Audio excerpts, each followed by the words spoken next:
लोग कहते हैं मनुष्य अपना भाग्य जन्म से ही लिखवा के आता है, अर्थात यहाँ इस मस्तक पर भाग्य देवता जो है हमारे सारे उत्थान का, हमारे सारे पतन का जो ब्यौरा लिख देते हैं। मस्तक पर ही क्यों, पांव में क्यों नहीं? यदि पांव में लिखा जाए तो हम उसे पढ़ सकते, मस्तक पे लिखा जाए तो हम नहीं बाकी सब उसे पढ़ सकते। अब ये जो ललाट है इस पर वही प्रतिबिंबित होता है जो इसके भीतर मस्तिष्क में हो, और मस्तिष्क में होती है हमारी सोच। तो इस सोच का सकारात्मक होना अति आवश्यक है। इसमें विकास के लिए स्थान रखिए, इसमें सबको साथ लेकर चलने का भाव रखिए और विश्वास कीजिए आपके मस्तिष्क की ये सोच सफलता बनकर आपके मस्तक पर आ ही जाएगी, क्योंकि आपकी सोच ही सच बनकर आपके जीवन में आती है। जीवन में प्रेम करना ही सुख का मूल है, सत्य भी। अब प्रश्न ये उठता है कि प्रेम किससे किया जाए? यदि आपको कुछ क्षणों के लिए सुख चाहिए तो प्रेम कीजिए अपनी रुचियों से। यदि आपको कुछ दिनों के लिए सुख चाहिए प्रेम कीजिए अपने मित्रों से। यदि आपको कुछ महीनों के लिए, कुछ वर्षों के लिए या अनेक वर्षों के लिए सुख चाहिए तो प्रेम कीजिए अपने परिवार से, माता पिता, अपनी संतान, पति पत्नी, अपने संबंधियों से। किंतु यदि आपको सदा सदा के लिए सुखी रहना है तो प्रेम करना होगा केवल अपने कर्मों से, क्योंकि संबंध चाहे जैसा भी हो कभी ना कभी टूटता ही है। ये संसार कुछ ऐसा ही है कि जिसका साथ मिलता है उसका साथ छूटता भी। केवल कर्म ही एकमात्र ऐसा है जो कभी आपका साथ नहीं छोड़ेगा। मृत्यु के पश्चात भी यही कर्म आपको जीवित रखते हैं। इसलिए सदैव स्मरण रखिए, ये कर्म धर्म समझ कर निभाइए। जीवन के अंतिम क्षण तक कर्म से प्रेम कीजिए, जीवन के अंतिम क्षण तक सुखी रहे। और मैं तो सदैव कहता तू बस कर्म करते जा, फल की चिंता ना कर। रामायण काल की बात है, सेतु निर्माण का कार्य चल रहा था। समस्त वानर सेना इस कार्य में लग गई थी। बड़े बड़े चट्टान उठा के ये वानर सागर में रख रहे थे।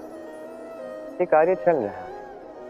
ऐसे में एक नन्ही सी गिलहरी आती है, छोटे छोटे माटी के कण उठाती है, सागर के पास जाती है, उन पाषाणों के पास रख देती है। जितना हो सके उतना उठा के वहां रखती। ये परिश्रम उसका दिन भर चल ही रहा है।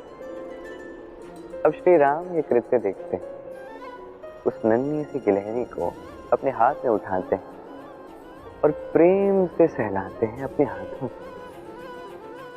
कहा जाता है कि गिलहरी पर जो निशान है वो 3 निशान श्री राम की 3 उंगलियों के निशान। समस्त शक्ति लगा दीजिए जो भी कर्म आप कर रहे हैं, जितना आप में सामर्थ्य है, जितनी आपकी प्रतिभा है, संपूर्ण न्योछावर कर दीजिए। कुछ ऐसे कर्म कीजिए। गिलहरी ने यही किया और इसलिए श्री राम के साथ इस कथा में वो भी अमर हो गए।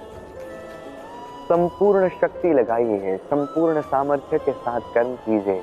यही श्रेष्ठ मार्ग है कर्म करने का। परिवर्तन इस संसार का शाश्वत नियम। कोई भी राजा नहीं जो सदैव राजा रहता है, कोई भी धनी नहीं जो सदैव धनी रहेगा।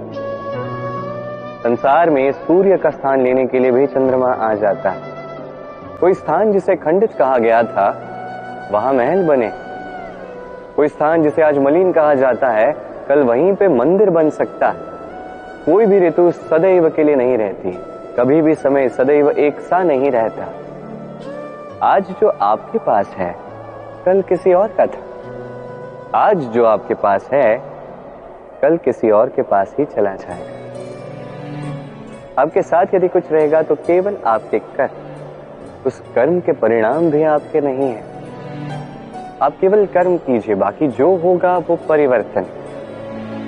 और इस परिवर्तन से भयभीत होने की आवश्यकता नहीं है, इसका स्वागत कीजिए। यदि आप मुस्कुराहट के साथ इस परिवर्तन का स्वागत करेंगे तो परिवर्तन भी मुस्कुराहट के साथ आपका साथ देगा।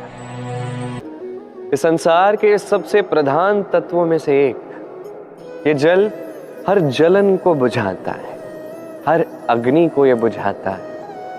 अविरल अविचल ये बहता चला जाता है, इसे कोई रोक नहीं सकता। इसके मार्ग में बाधा उत्पन्न कीजिए, ये मार्ग ढूंढ लेगा, या तो स्वयं अपना मार्ग बनाएगा, कभी रुकेगा नहीं। ये जल महान है और इसका एक महान गुण भी है, इसका स्वयं का कोई रंग नहीं, पर जब ये मेघों से वर्षा बन के धरा पर गिरता है तो समस्त संसार को ये रंगीन कर देता है। जहाँ सूखा है वहाँ हरियाली भर देता है, जहाँ हरियाली है वहाँ भिन्न भिन्न रंगों के पुष्प ये निर्मित कर देता है। ये जल, इसी जल की भांति हमें बनना है, जैसे उसका कोई रंग नहीं, हम में भी कोई अहंकार नहीं होना चाहिए। बस कर्म के इस धारा में बहते चले जाइए, इस संसार का भला करते जाइए, श्रेष्ठ कर्म करते जाइए। इस संसार को बताने की आवश्यकता ही नहीं है कि आप क्या हैं। आप कर्म में बहेंगे, संसार को आपका मूल्य अपने आप ज्ञात हो जाएगा, और तब ये मन प्रसन्न होकर कहेगा राधे राधे।